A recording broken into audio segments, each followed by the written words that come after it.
씻어주사 주의 길로 행하게 하소서. 내가 원하는 한 가지 주님의 기쁨이 되는 것. 내가 원하는 한 가지 주님의 기쁨이 되는 것. 내가 원하는 한 가지 주님의 기쁨이 되는 것. 내가 원하는 한 가지 주님의 기쁨이 되는 것.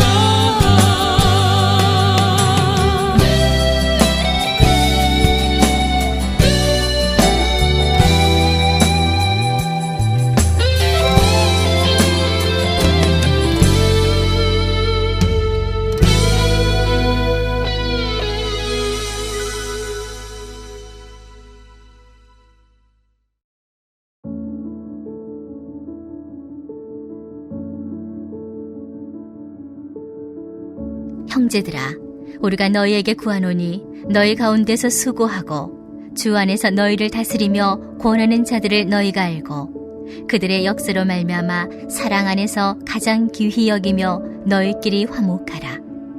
또 형제들아, 너희를 권면하노니 게으른 자들을 권계하며 마음이 약한 자들을 격려하고 힘이 없는 자들을 붙들어주며 모든 사람에게 오래 참으라. 삼가 누가 누구에게든지 악으로 악을 갚지 말게 하고 서로 대하든지 모든 사람을 대하든지 항상 선을 따르라. 항상 기뻐하라. 쉬지 말고 기도하라. 범사에 감사하라. 이것이 그리스도 예수 안에서 너희를 향하신 하나님의 뜻이니라. 아멘. 예수 그리스도를 구주로 고백한 성도들이 모여 이룬 교회. 그렇기 때문에 교회는 세상과는 다른 질서와 다른 가치가 세워지는 곳입니다. 무엇보다 하나님 안에서 한 형제 자매가 된 서로를 향한 사랑과 존중은 가장 중요한 가치 중에 하나일 것입니다. 서로 사랑하고 존중하며 그리스도의 평강을 이루어내는 교회를 주님께서는 아름답다 칭찬하십니다. 이를 위하여 첫 번째로 바울은 데살로니가 교회 교인들에게 교회 공동체를 위하여 누구보다 앞서서 수고하고 다스리고 권면하는 일을 하는 리더들을 존중하라고 이야기하고 있습니다. 공동체를 위하여 그들이 얼마나 수고하고 애쓰고 있는지 알아주고 그들을 귀하게 여길 것을 부탁합니다. 여기서 주목할 것은 바울이 지칭하고 있는 리더들은 어떤 직분을 가리키고 있지 않다는 점입니다. 바울은 수고하고 다스리고 권면하는 일을 누구보다 앞장서서 하는 사람들을 리더라고 인정하고 있는 것이지요. 교회의 리더들이 감당해야 하는 수고는 피곤하여 지칠 정도의 수고를 의미합니다. 자신의 모든 열정과 에너지를 공동체를 위하여 남김없이 사용하는 그 열심을 의미하는 것이지요.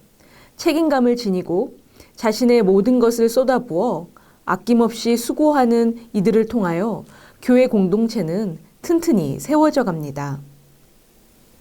교회의 리더들이 행해야 하는 다스림은 상하 관계에 기반하여 명령과 복종으로 이루어지는 다스림이 아닙니다. 교회의 리더들에게 주어진 다스림은 주님 안에서 자기에게 맡겨진 무리를 정성을 다해 보살피고 주님께로 인도하는 다스림입니다. 성도들이 주 안에서 바른 길로 걸으며 행할 수 있도록 온 마음과 정성을 다하여 그들의 삶을 돌보고 이끌어주는 것이지요. 그리고 교회의 리더들이 해야 하는 권면은 사랑과 자비의 마음에 기반을 둔 권면입니다. 오늘 말씀 14절에 권면에 대한 바울의 당부를 살펴보면 알 수 있듯이 권면은 상대의 잘못을 지적하고 체근하는 것이 아니라 그가 주님으로부터 말미암는 삶의 생명력을 얻어 믿음으로 일어설 수 있도록 격려하고 그의 삶을 붙들어주는 것을 의미합니다. 이렇게 수고하고 다스리고 권면하는 일들을 누구보다 앞장서서 하는 사람들이야말로 교회의 참된 리더라고 할 수 있습니다. 하나님께서는 이런 사람들에게 권위를 부여하시고 그들의 권위를 인정하십니다. 단지 자신이 맡은 직분에 기대어 자기의 권위를 내세우는 사람들은 하나님으로부터도 그리고 다른 사람들로부터도 인정받을 수 없습니다. 이것이 바로 세상과는 다른 교회의 질서라는 것이지요. 하나님께서는 교회의 질서를 세우실 때 누구보다 가장 먼저 그리고 가장 열심히 수고하고 그리스도의 마음으로 다스리고 사랑과 자비의 권면을 베푸는 사람들을 리더로 세워주십니다. 하나님께서 이렇게 세우신 리더들을 성도들은 존귀하게 여기며 그들에게 마땅히 순종해야 할 것입니다. 그것이 바로 하나님께서 세우는 교회의 질서입니다. 교인들을 위하여 누구보다 수고하고 그리스도의 사랑으로 다스리고 권면하는 리더, 그리고 그러한 리더들의 수고를 깊이 이해하고 그들을 존귀하게 여겨서 리더들에게 순종하는 성도, 이들이 이루어가는 교회는 서로가 화목하여 그리스도의 평강이 넘쳐나는 교회로 세워지게 될 것입니다. 뒤이어 바울은 14절에서 공동체 내에 가장 연약한 자들에 대하여 이야기하고 있습니다. 첫 번째로 등장하는 사람들은 게으른 자들입니다. 게으른이라고 번역된 헬라어 단어의 원래 뜻에는 무질서하다라는 의미도 포함되어 있습니다. 그러므로 게으른 자들이란 자기 자신의 삶을 무질서하게 살아가는 사람들이며 이 때문에 공동체의 질서를 훼손하는 사람이라고 할 수 있습니다. 말씀과 교회의 지도자들의 가르침에 따라 자신의 삶을 거룩하게 가꾸어 나가기보다는 자신이 원하는 대로 무질서와 방종으로 살아가는 이들에게 필요한 것은 바로 권궤입니다. 또 다른 말로는 훈계라고 말할 수 있습니다. 훈계한다는 것은 스스로의 의지가 연약하여 자신의 마음을 잡지 못하고 이리저리 방황하는 이들의 마음을 붙잡아주는 것을 말합니다. 게으른 자들이 흐트러진 정신을 차리고 방황하는 그들의 마음을 잡아 그들의 생각과 마음이 마땅히 있어야 할 곳에 둘 수 있도록 돕는 것이 곧 훈계라는 것이지요. 그리고 뒤이어 바울은 마음이 연약한 자들을 격려하라고 합니다. 이들은 심약한 마음으로 인하여 신앙이 쉽게 흔들리는 자들이지요. 또한 바울은 힘이 없는 자들을 붙들어 주라고 이야기합니다. 힘이 없는 자들이란 질병으로 고생하는 이들을 의미합니다. 바울은 마음과 정신의 연약함으로 인하여 흔들리는 이들과 육체적인 질병으로 아멘. 쇠약해져 있는 이들을 격려하고 붙잡아 줄 것을 성도들에게 당부하고 있습니다. 심적으로나 육체적으로 연약해진 상황에 계속 노출되어 있다면 인간은 더 깊은 좌절과 낙심의 늪에 빠지게 될 수밖에 없습니다. 이들은 자기 자신을 붙잡아줄 누군가의 적절하고 절대적인 도움을 필요로 합니다. 그렇기 때문에 교회의 성도들은 교회 안에서 도움이 필요한 이들이 있는지를 언제나 주의 깊게 살펴보아야 합니다. 그리고 그들에게 필요한 도움의 손길을 내밀 수 있어야 하는 것이지요. 게으른 자든 마음과 육신이 연약한 자든 그저 주저앉아 있을 수밖에 없는 무기력한 상황에 처해 있는 이들이 하나님의 말씀을 의지하여 일어나 스스로 걸을 수 있도록 끝까지 도와주는 것이 함께 교회를 섬기는 성도들의 역할이라는 것입니다. 이러한 역사가 이루어지기 위해서 가장 필요한 것은 서로를 향한 오래 참음, 곧 인내일 것입니다. 바울이 모든 사람에게 오래 참으라고 이야기하는 것은 바로 이러한 이유에서입니다. 오래 참기 위해서 필요한 것은 사랑과 자비, 그리고 온유의 마음이겠지요. 상대방의 연약함을 바라보며 지적하고 질책하기보다는 사랑과 자비, 온유의 마음으로 바라봐주는 것, 끝까지 참아주는 것. 이렇게 우리의 인내가 밑거름이 되어 연약한 자들의 모습이 변화되고 하나님께서 기뻐하시는 모습으로 그들의 삶이 세워지게 될 것입니다. 이렇게 서로 사랑하고 존중하며 그 어느 누구에게라도 악을 행하지 않고 어느 누구를 만나든지 항상 선을 따르는 삶. 그것은 세상과는 다른 교회의 모습이며 이제는 교회의 모습을 따라 변화되어야 할 세상의 모습이기도 합니다. 먼저 교회에서부터 서로를 향한 존중과 사랑과 자비의 마음으로 누구에게라도 선을 행하는 모습이 온전하게 이루어진다면 세상은 교회를 통해 살아계신 하나님을 깨닫게 될 것이고 온 인류가 따라가야 할 참된 가치와 질서가 무엇인지 알게 될 것입니다. 하나님의 질서와 하나님의 뜻에 따라 화목과 화평을 이룬 교회의 모습이 본보기가 되어 세상이 변화되어 갈 것입니다. 이렇게 하나님께서 바라시는 화목과 화평을 이룬 공동체에서 성도들의 삶은 항상 기뻐하며 쉼없이 기도하며 범사에 감사하는 삶이라고 할 수 있습니다. 우리는 주님께서 다시 오실 날이 언제인지 알 수 없고 이 땅에 하나님의 나라가 어느 때에 도래할지 그 날과 그 시를 알 수 없습니다. 그러나 하나님께서는 성도들이 이 땅에서 하나님의 질서와 다스림 가운데 살아가는 동안 하나님의 나라를 먼저 경험할 수 있도록 교회라는 공동체를 주셨습니다. 우리의 몸은 비록 이 땅을 살아가고 있지만 교회라는 공동체에서 성도는 하나님의 나라를 미리 맛볼 수 있는 것이지요. 항상 기뻐하라, 쉬지 말고 기도하라, 범사에 감사하라는 바울의 권면을 우리는 이러한 맥락에서 이해해야 할 것입니다. 주님 다시 오시는 그날을 기대하며 소망하는 거룩한 성도는 어떠한 어려움과 환난 가운데에서도 기뻐할 수 있습니다. 어떠한 상황에서도 하나님의 뜻을 이루기 위해 힘쓰는 성도는 그 일들을 통하여 하늘의 기쁨을 경험하게 될 것이라는 거죠. 성도가 누리는 참된 기쁨은 하나님의 뜻을 행할 때에 기인하는 것입니다.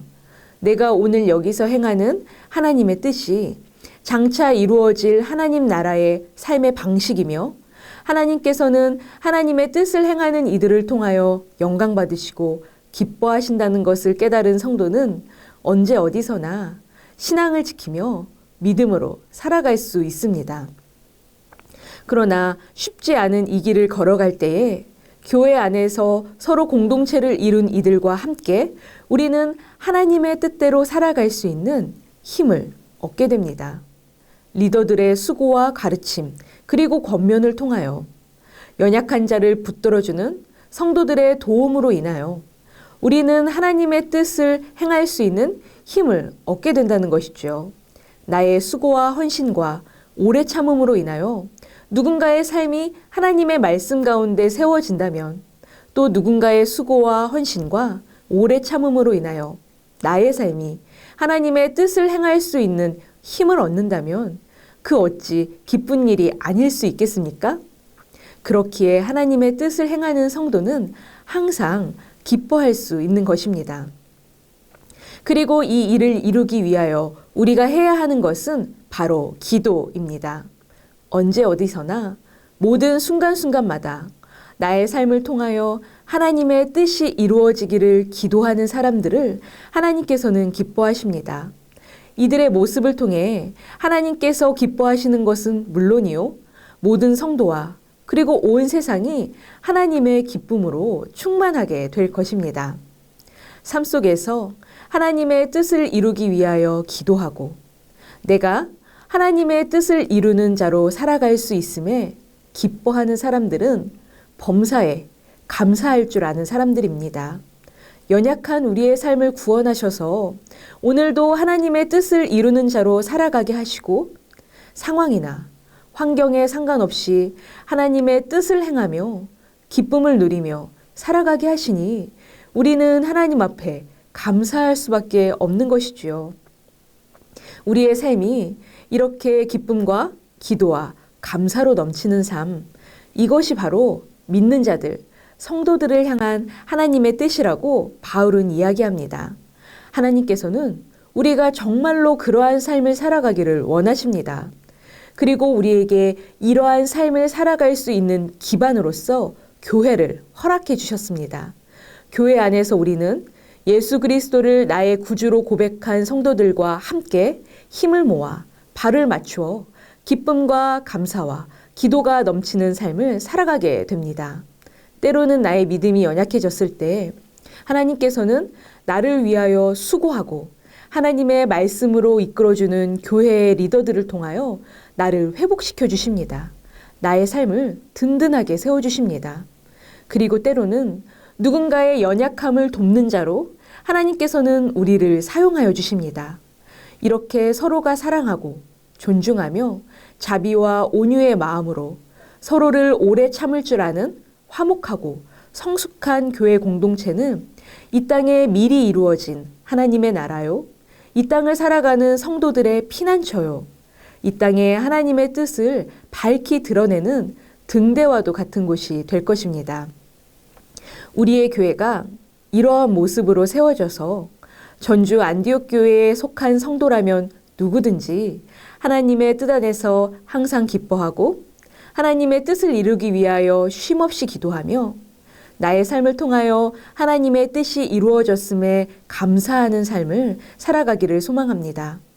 전주 안디옥 교회가 하나님의 질서를 따라 교회 안에서 화목과 화평을 이루는 하나님의 기쁨이 되는 공동체가 되어 이 세상 가운데 하나님의 뜻을 밝히 비추는 등대가 되기를 소망합니다. 아멘. 함께 기도하겠습니다. 첫 번째, 항상 기뻐하고 쉬지 말고 기도하고 범사에 감사함으로 하나님의 뜻을 이루어가는 전주 안디옥 교회가 되게 하소서. 두 번째, 코로나19의 어려움 가운데 신음하고 있는 자들에게 주님의 구원의 은혜를 베풀어 주시옵소서. 이 시간 함께 기도하겠습니다.